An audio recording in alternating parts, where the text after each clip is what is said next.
Hey everybody, welcome back to Trekyards. I'm Captain Foley. And I am Commander Coggins, but today I've come to the realization after all these years, all this passion, all the sacrifices that I'm going to take over as captain of this damn ship. Trekyards? Mm-hmm. The whole thing. Oh. Okay, fine.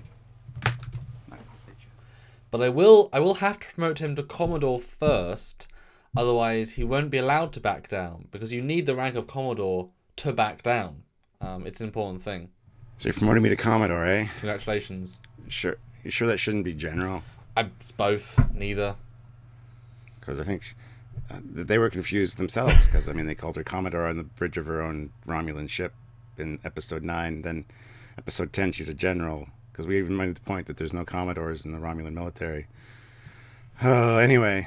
Yeah. Yeah, Picard needs more script tweaks and refinements. That's one thing, But anyway, so what are we talking about today, Stuart, with that beautifully clever intro? We are talking about the fact that Commodore Oh backed down really easily, considering all the time and effort, her entire life, well, not her entire life, but many years in Starfleet as head of security, working for the Zlatvash, getting to this moment. And because of a speech from Picard, she's like, oh, all right, bye. No. I mean, how did that moment feel to you in the episode? Because for me, it felt out of character, a very quick wrap up, and a subject to script over story, as in the script told them to, over the story needing to happen, over the realism, and over any sort of motivation. It was like, because script, therefore moment. It was a very script therefore moment. It really felt odd. It felt off to me as well. They do make a point of whoever directed this one, I can't remember who, of focusing on Commodore O and Picard's giving his speech, even showing Picard on their view screen, and her look on her face. There's subtle little changes as they kind of zoom in on her, like she's like touched by it and like realizes that synth are people as well. It's never explicitly said, but it is kind of come across in the visuals that's kind of the thing, and she didn't want to risk taking on this huge armada of a couple types of ships.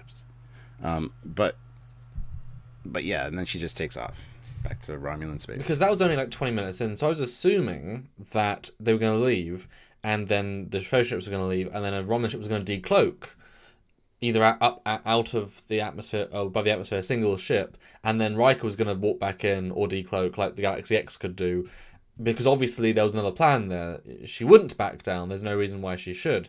And yes, you could argue that the Federation ships were strong enough to win the battle, but Commodore O was the head of Starfleet Security. She knows all about the ship design. She knows its strengths, its weaknesses.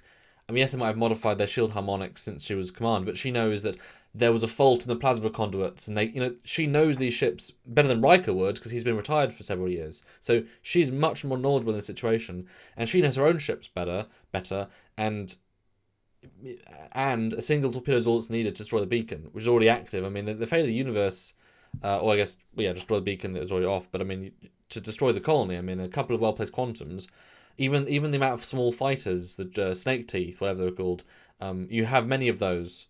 Yeah, they could just fly around the fleet and shoot.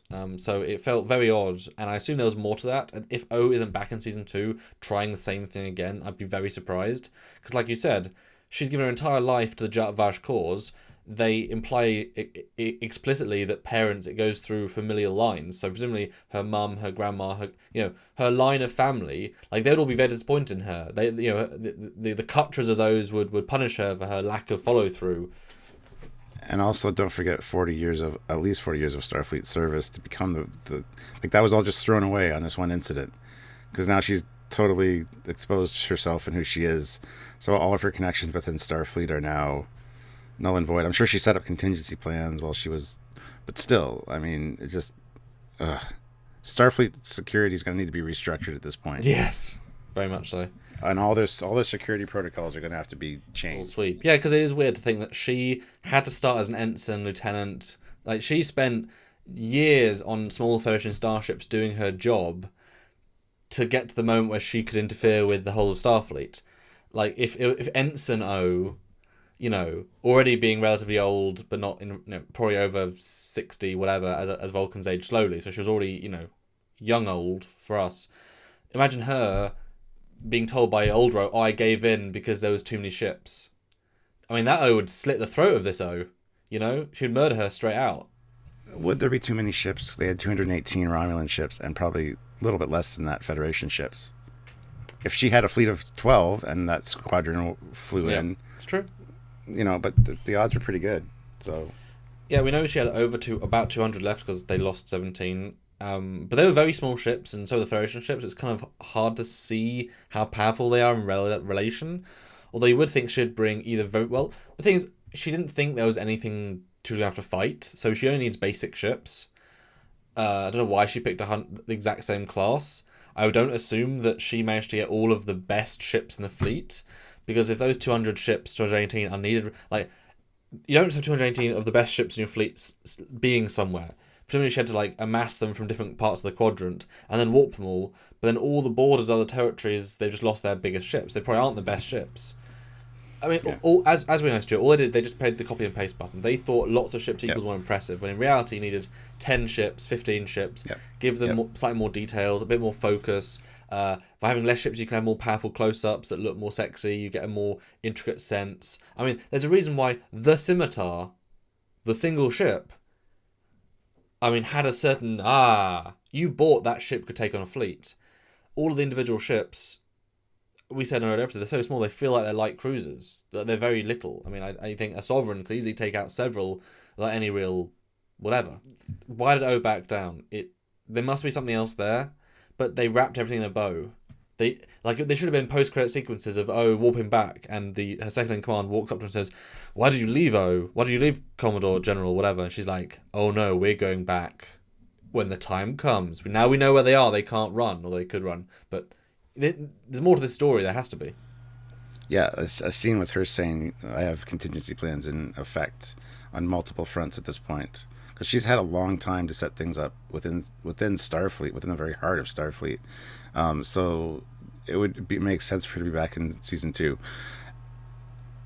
Her just turning, tucking tail and running, just, it's like she had no plan almost. Picard or Riker comes in and like confronts her, and she's like, "Oh shit, well, eh." Well, I mean, we saw her plan. It was shoot the planet slowly, but wait for my order, and continuously retargeting.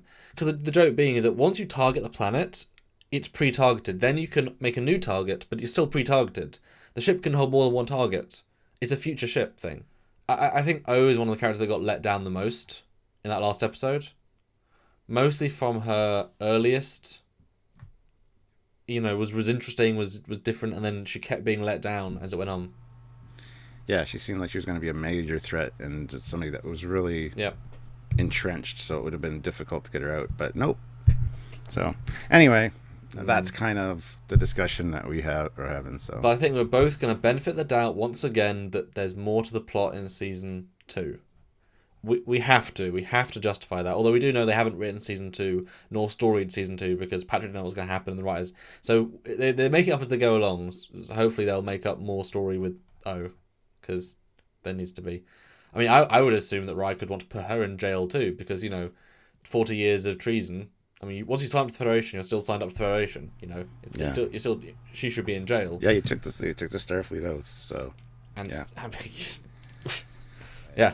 What Anyway. do you guys think about Commodore O's actions in the last episode, and did it make sense for her character? Why did she leave so easily? I mean, give us thoughts. Can you give us some answers here, guys? Because we just don't know. There isn't a reason.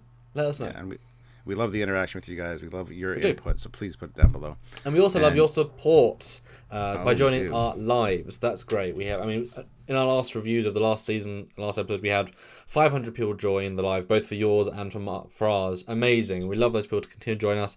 We love these discussions with you guys, both pre-recorded, because you want those small bite-sized, but also those longer, full, very deep, very unfiltered, very unedited lives. So please join in. And if you can super chat, that is great. Those are the things that mostly support the channel. Our biggest support is the super chats. If you can keep supporting that, please do. It makes a big difference.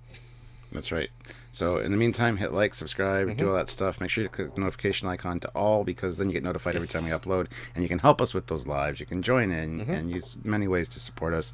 All the links are down in the description below. So until next time, guys, I'm still Captain Foley, unless I've been promoted. Have I been promoted? I think you're not going to take the promotion because you don't want to stand down because you don't want me to Oh, because I'm still the captain and you're still a commander. Because you'll never give up the captain's chair. That's what Kirk said. You like Kirk. So I'll never be a captain because you'll always be Captain Foley. Because that's kind of like the ring of General Foley. Probably better than Admiral. I don't know. So until next time, guys, I'm General Foley. And I'm just me. Bye, guys. That's a good answer.